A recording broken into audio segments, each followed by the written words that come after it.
दादा नमस्कार. नवीन वर्षाच्या तुम्हाला सगळ्यांना हार्दिक शुभेच्छा. तुम्ही इथे थंडीत कुडकुडत बसलेले आहात आणि आमची वाव संघटना आहे महिलांची.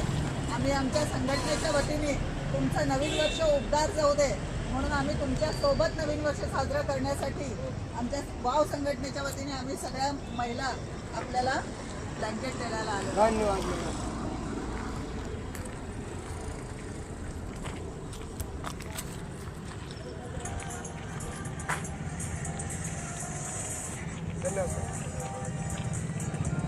आज 2025 सालचा शेवटचा दिवस आहे आणि वाव संघटनेच्या वतीने सोलापूर येथे आम्ही जेवढे पण रस्त्यावरती थंडीत कुडकुडत जे पण आपले भिक्षुक समाज बांधव झोपलेले असतात किंवा रस्त्यावरती शेकोटी करून बसलेले असतात आणि थंडीमध्ये कुडकुडत असतात, त्यांना आमच्या पूर्ण महिलांच्या वतीने आम्ही आज उबदार ब्लँकेट देऊन नवीन वर्षासाठी सुरुवात जी आहे ती उबदार सुरुवात आणि चांगली सुरुवात त्यांची व्हावी यासाठी आम्ही इतर कुठेही पार्टी आणि हे न करता चांगला वर्षाची सुरुवात आम्हाला करायची होती म्हणून या लोकांसोबत आम्ही आजच्या वर्षाची सुरुवात केलेली आहे आणि सर्वांना नवीन वर्षाच्या हार्दिक शुभेच्छा.